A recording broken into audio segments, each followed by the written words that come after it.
Hey guys, welcome back. I hope everyone's having a great week.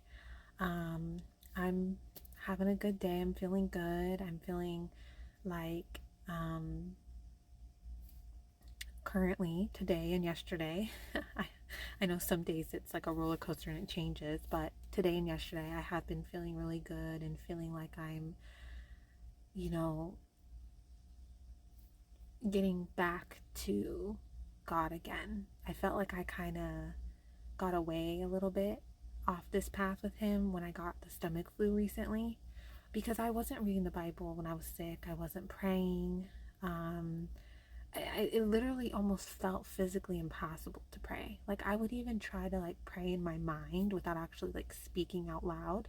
And even then, the most I could get out was just help, help, like help me God, like I was so sick um being in bed for 2+ days, in the dark and sick, it really um, didn't help my mental health either. So, yeah, I just really fell off a lot. I was starting to exercise before I got sick. I haven't gotten back to that. My sleep schedule's gotten all messed up. I have been eating horrible. So, I was trying to get back to the Bible, my videos, praying, church, all of that. And then now that that is starting to feel better and I'm starting to feel closer again. And I feel like I'm getting back to my walk with God and all of that and having the peace and, joy that comes along with just letting go and just letting God take the reins. um, because it's also been stressful. My husband, update, has still not found a job. Um, so it's been hard, a little stressful, uh, but I fully believe God's gonna make sure that we're okay. So I'm just trying to just take it day by day. But minus all that, like I am feeling like I'm getting back to God again and focusing back on Him. And then now I'm like, oh, okay, like let me focus back on what I was trying to do, which is focusing on my health, exercising, eating better. I want to learn Spanish, which would make my life a lot easier. Because if you don't know, my husband is Mexican, and his parents actually grew up in Mexico. They didn't come to the US till like their early 20s. So sometimes I can't even like fully have conversations with his dad, who I live in his house. So it's a little frustrating. I can't talk to his grandma at all. His grandma speaks basically no English. Um, and I go to a Spanish speaking church, where only the sermon is translated. So it's just hard, that's one of the things I want to work on. And I feel like when I'm not right with God and I'm not like praying and, reading the Bible and feeling like right with God, I feel like everything else is just 10 times more difficult. And then when I am good with God and I'm feeling good spiritually, like with God and just my spirit and stuff, then it's like everything else feels a little bit easier to then like put my attention and focus on. So, and I don't even know like how, I don't know, it almost feels like a fish out of water, you know? Like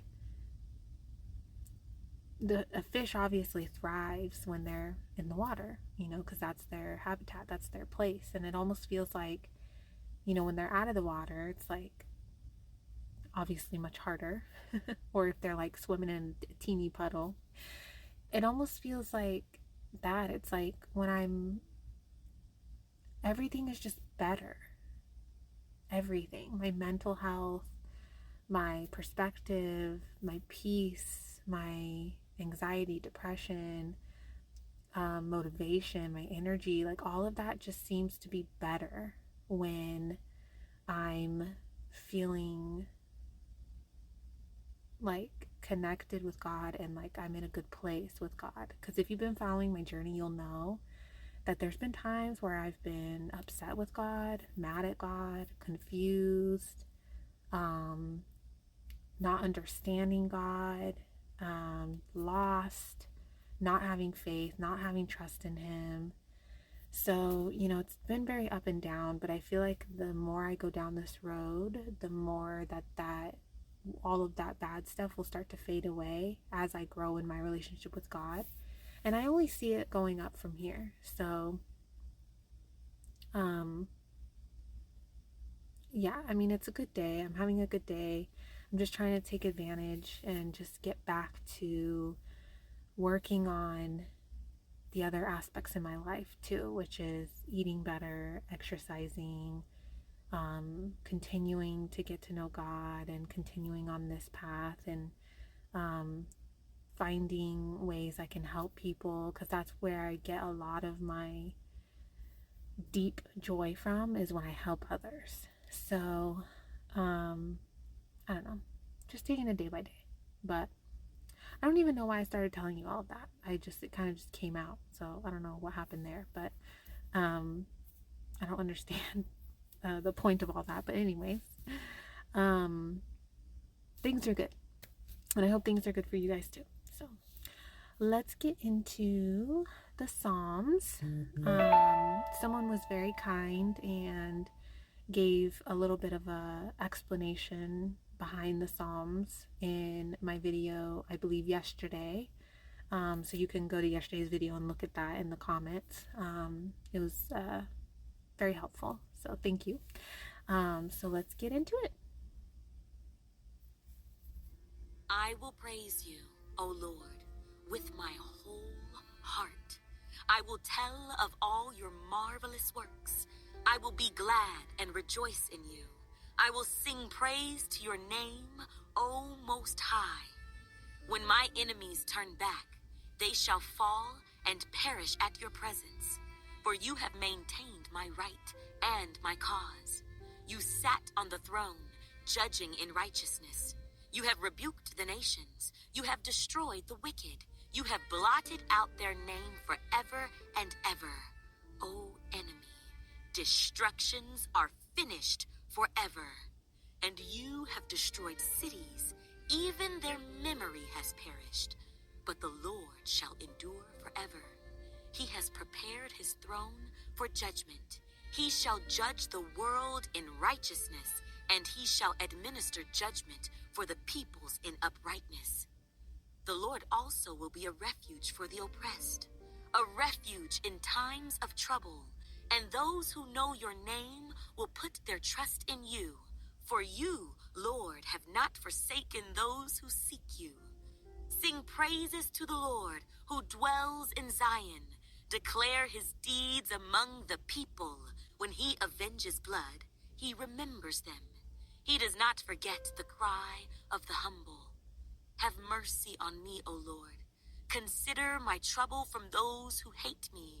You who lift me up from the gates of death, that I may tell of all your praise in the gates of the daughter of Zion. I will rejoice in your salvation. The nations have sunk down in the pit which they made, in the net which they hid. Their own foot is caught. The Lord is known by the judgment he executes.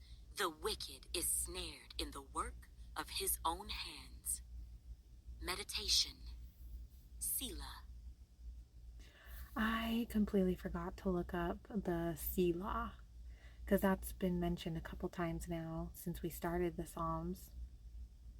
And I've said this before, I was going to get like a little notepad and like a little pen or pencil and write down things I wanted to look up as I, listen to the chapters when I record them in the morning each day, but I just haven't. I'm sorry, guys. I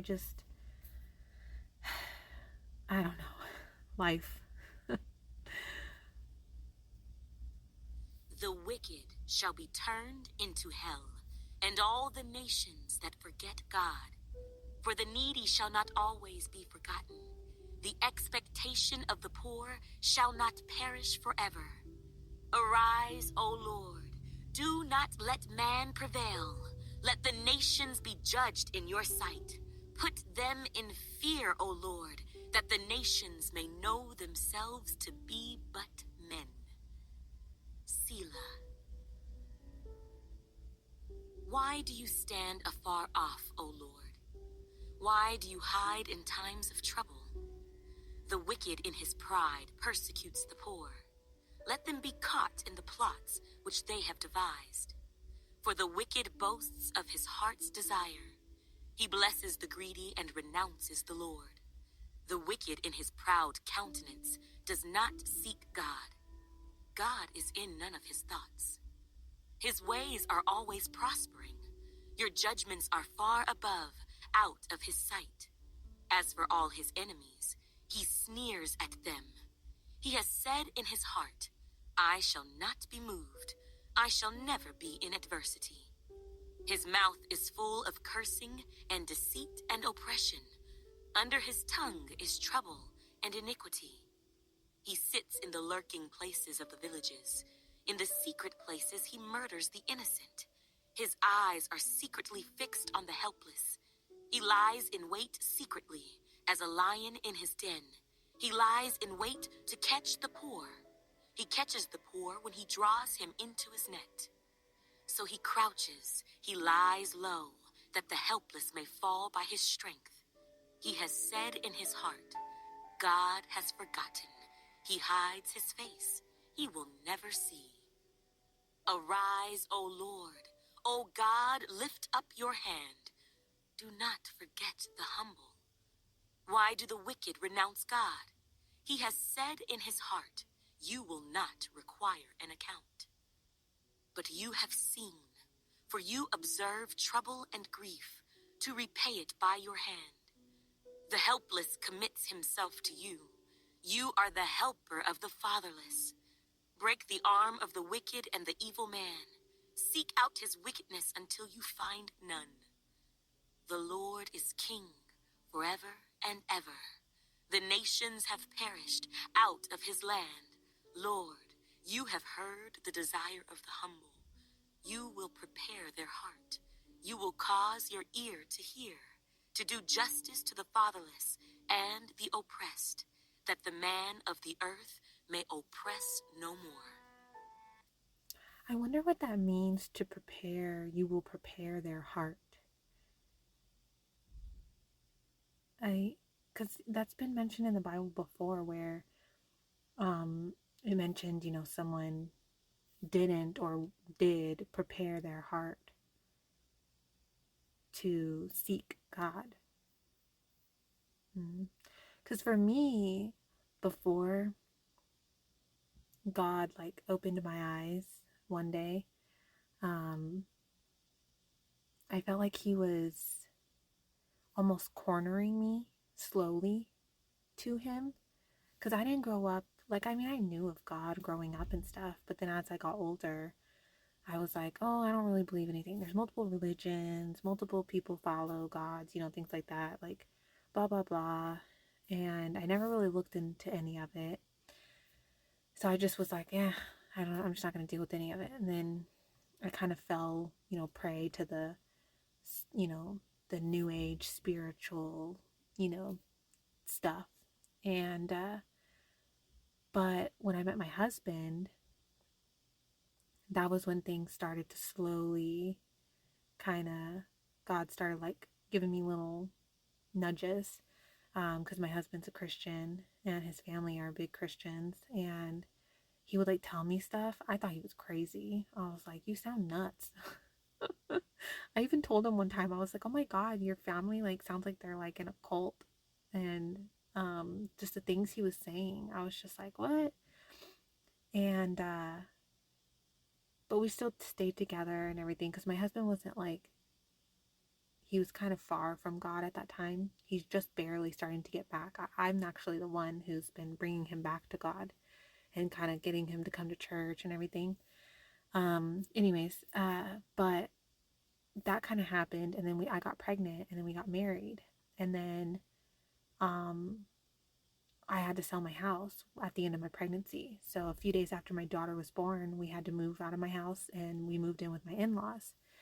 Then that's when God really just started left and right, just bombarding me with stuff. It was slow at first, But then after that, I just kept meeting people that would like talk about how Jesus saved their life and this and that. And I'm just like, what is going on? Like, I just felt like I was like being bombarded with all this like God stuff and the Bible and Jesus. And I was just like, that's never happened to me before. You know, you would hear stuff before, but I never had it like this. And then finally, my husband and I got in a huge fight, and I was just more lost than I was ever lost before. And I just was like, oh my God, like, what is life? What's going on? Like, I was so, it was a bad. And then God just kind of was like, I was in the car driving, and he was just like, okay, it's time to come home. And it was almost like, it felt like a light switch. It felt like he just turned on me. Like, I don't even know, like, that's the best way I can explain it. It was like a light switch, and he was just like, okay, it's time to turn to me. It's time to come home. And then that started me on my journey here to where I'm at today. And I wonder if the little nudges and the things and the signs and the talk and just like the little things that would happen along the way before that day, I wonder if that was God like preparing my heart. I don't know. I don't know. I have no idea. But that's what I think of when I read, you know, God will prepare their heart, is, you know, I think for some people like myself, I was meant to go through the things I went through without God to get to where he's trying to take me. But I don't think that's the case for everyone. Because let's remember the story of Pharaoh. God purposely hardened his heart, like what, 2 or 3 times after the Pharaoh believed, and then it literally said God hardened his heart. So we know that God can do that, and God can make it so. So I think personally for me, I think that's what God did. He kept me like at a distance. But then I still look back on my life and I think of all the little things that, you know, where people would be like, oh, wow, you have a spirit watching you, or you have an angel watching you, or over something. Because I would have like weird stuff happen that was like not explainable, and where I was always safe from like actual real danger. Because I was almost kidnapped a couple times when I was younger. I had some sketchy situations at some bars with some sketchy friends. Um, I'm telling you, I've had some stuff happen, and I've always been safe. Because weird things would happen where I would just weird stuff, guys. Like, that was just like someone was watching out for me. And I look back now and I'm like, okay, that was God. God was watching out for me and keeping me at a distance, but was still keeping me safe while I had to go through the things I had to go through. And I'm not saying that's everyone's experience, because I know there's some people who, you know, God presents himself to them and tries to open their eyes, and then they refuse and they walk away. That's not what happened to me. As soon as God came to me and was like, opened my eyes, I was like, okay, sure, I'll open the door. I'll invite you in. Let's do this. I'm willing to look into it. And, you know, here I am. I never looked back. But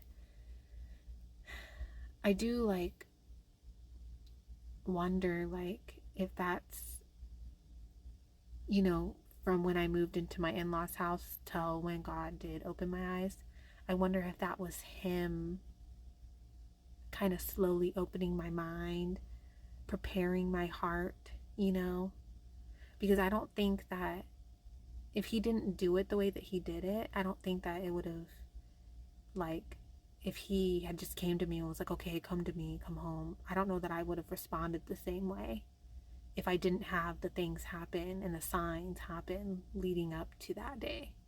I think it was like, I want to say like maybe 10 months.